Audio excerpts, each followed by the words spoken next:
and welcome to the Lighten Up Podcast with Lauren Polly, your invitation for living on the lighter side of life.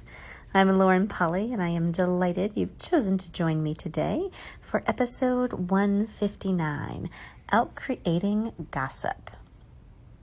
Gossip is super pervasive and almost everywhere you look, unfortunately. We've all kind of been on numerous sides with the gossip train. Either we've been the one sharing the story and whispering behind people's backs, or we've been the one whispered about to other people.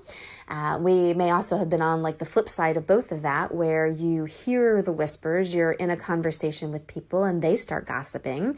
And if you're anything like me and hate gossip, you get a little bit hot under the collar. You get your feathers ruffled a little bit. And goodness, trying to figure out how to change the conversation at that point. Very, very tricky sometimes. I was actually at a meal years ago, probably about 12 years ago by now, out with a bunch of coworkers. And we were sitting around the table. We were having a really fun conversation about something else. And all of a sudden, someone brought up the conversation of something that was going on with another coworker who just happened to not be present. And it was funny. There was just conversation after conversation and judgment about it and all this stuff. And I was getting so worked up because I'm like, she's not here to defend herself. Part of that isn't even true. It's none of your business. All of this stuff came up. And more than anything, I'm like, I'm at Sunday brunch. I would like to have a light, generative conversation. And this is anything but. At that time, not really knowing how to turn the conversation. I remember sitting there and kind of like squeezing my friend's hand, who kind of has the same reaction to I as gossip. Kind of kicking her under the table of like, what am I supposed to do here? And eventually the only thing I could think of was to get up and leave. So I actually went to the bathroom and hid in the bathroom for about 5 minutes until I knew the conversation had probably turned, and then reintroduced myself to the table. That's kind of like my history with gossip. I'm one who really not only doesn't like it, but I would say that I'm very reactive to it, which of course, anytime you're in reaction, takes you out of action. So it's not really a power position to be in. It's really a disempowered position to be in, because you're at the effect of what other people are doing. Same thing if you are reacting to people who are gossiping about you. You are out of the power position because you're in reaction to people spreading lies and moving their tongues. And I get it's hurtful. People have done it to me, especially when it's true and it hits a button, or when it's untrue and you just want to be able to say that's not true at all, but you can't. And then there's the weird phenomenon where we find ourselves being the one who are sharing stories, wanting to either be in the know and sharing a story, being in a conversation and wanting to fill the void, or build a connection with someone you don't know well. So what do? You start talking about people you know in common. Like being at kind of the absence of having a good topic. So that seems like a filler. I have a lot of friends who were into gossip for a long time, and I could see it's like they were just bored of themselves and they didn't really have anything to bring to the table. So what better than to bring up a gossip of somebody else? There are a lot of different reasons people gossip, whether to knock people down a peg, to feel better about themselves, to feel important, like they know something that no one else does. And then there's the interesting one, and the one I would say definitely keep your eyes out for, either having it done to you or participating in doing it to others, where the target is to poison the well. And if you think about a well where the water is drunk by everybody, wants to be clear, wants to be purified to be able to do so.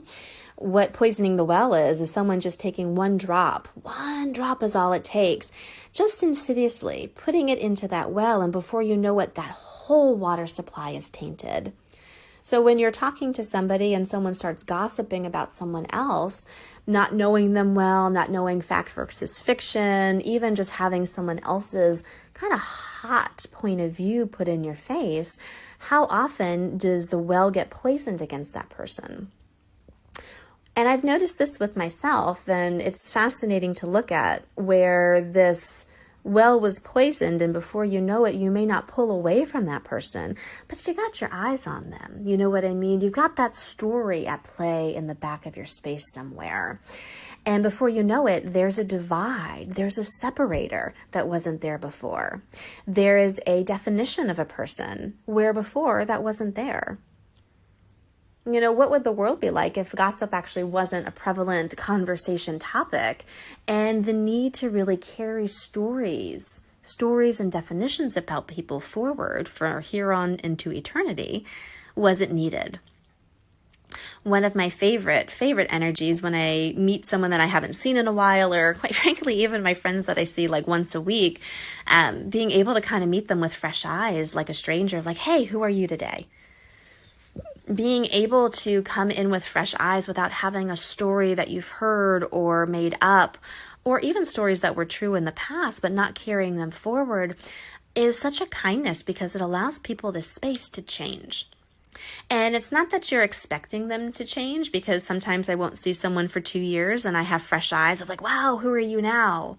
And I go to just chit chat with them and catch up and see what's shifted and changed, and nothing has. I was like, oh, okay. But without a judgment, it's like, it's their choice. And it's not my expectation or my projection that they should have changed. It's just leaving them enough space to show up differently if they choose so. Look at all of the relationships that you have in your life. Are you actually given that space? Or do people have stories of you that they've heard through the gossip mill firsthand and just have decided to carry forward? Or have they been telling stories about you so much that it's locked you in a certain role or definition for them? And how much of your life have you been fighting against these gossipy stories that have been told, when really none of it was true? Or even if it was true for 5 minutes, you've changed it long ago. Being able to just to kind of sit in the space of, wow, when people tell stories about me, it's hurtful. It gets me defensive because I want to like defend myself and I can't. And it's also that poisoning of the well where sometimes you just notice that people hold themselves back a little bit where that wasn't there before. It's also kind of fascinating, too, to look at what we just talked about, where all of a sudden there isn't space for you to continue to evolve and grow and change. And what is the whole point of lightening up your living? Well, it's because you get to evolve and grow and change and go on to bigger and better and self-actualize more. But when you have those stories at play and other people are holding them and you're fighting them, which holds them, guess what? It gets really hard to do. And now look at every time that you've told a story about someone, or you've held a story on in your own space about someone. You're doing them a disservice. You're doing them the same unkindness because you're not allowing them the space to grow and to change. How many stories have you bought that were never true?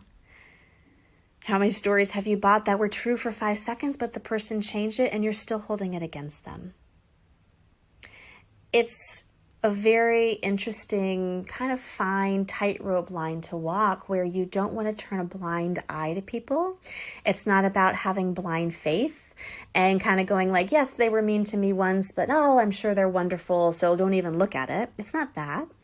It's maybe having that awareness in your space, but not solidifying it, not holding on to it, not retelling it, not having it be the constant thing, allowing that space to be there so that your dynamic can maybe change. It can grow.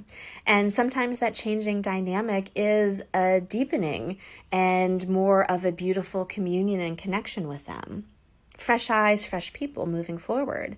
Sometimes it's not. Sometimes it's, wow, okay, cool. That space that I gave them actually allowed them to fall out of my life. But that in of itself created so much for me and so much for them that I'm going to keep moving forward. Gossip is insidious. It's part of our culture, unfortunately. It's done, again, for a whole bunch and a whole host of different reasons and rationalizations and justifications. Just keep your eye on it. Notice where you're doing it. And if you make the choice not to, what could that shift and change? And if not for other people, just for yourself. If people are doing it about you, guess what? It says a hell of a lot more about where they're functioning from than you.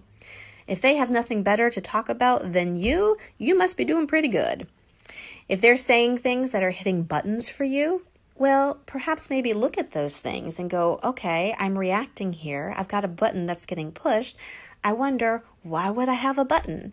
And start to peel it apart for yourself. Maybe that thing's a sore spot for you. That if you looked at it, did some processing on it, got some coaching, some help, whatever, could go away, and all of a sudden that button wasn't there to be pushed in the first place. Also start to notice where people are insidiously trying to poison the well against you and other people. Trying to build a barrier, trying to get you on their side, trying to control you and your actions based on the stuff they're feeding you. That's a power play. Again, you don't have to gossip and judge and hold it, but be aware of it. And be willing to go, you know what, that's actually not true. I've never noticed that. Or like, wow, I wonder what else is possible with that person. And again, maybe deeper than that, being in the midst of a conversation or in a group of people where gossip is taking place, how do you change the conversation? How do you change the conversation without making people wrong or getting defensive or fighting, or without buying it as real or having to do what I did and, get up and hide in the bathroom until the conversation has passed? How do you actually take the empowerment back in that scenario? Being able, and it may shift and change depending on who you're around, but being able to kind of go, that actually isn't true, or, hey, I'd actually like to talk about something different, or changing topics completely. Where have you bought that just because someone is telling a story that you have to sit there and listen to it without speaking up, or without taking the reins and actually changing the conversation in a more generative, kind direction? It is a learning edge. It's something that I continually play with when I start to see this dynamic, because it's everywhere. There's no right or wrong, but if we all started to explore where we were gossiping about others, where we were holding stories, where we were reacting to people telling stories about us, and also where we were allowing ourselves to be controlled by having the well be poisoned against other people, what would be different? And if we were finally willing to actually have the conversations that were more fun and light and generative, what would be different? This is just an invitation, an eye-popping kind of episode to start to see where you may be getting your buttons pushed or buying into it or engaging in it or, kind of reacting to it in some way. Start to play with this content and see if you can start to break it down for yourself. If the story wasn't real, if it didn't have to be held, if it didn't have to be defended, if it didn't have to be fought against, if it was just a story, big freaking deal. If it was a learning lesson for you to get more aware of how other people are functioning, or how maybe you're functioning that is rubbing wrong on other people that maybe you could look at, or where your buttons are getting pushed that maybe you could undo that, awesome. And empowering yourself to be the one who leads the conversation in a way that is generative, fun, and lightens up your living. What better gift to actually be?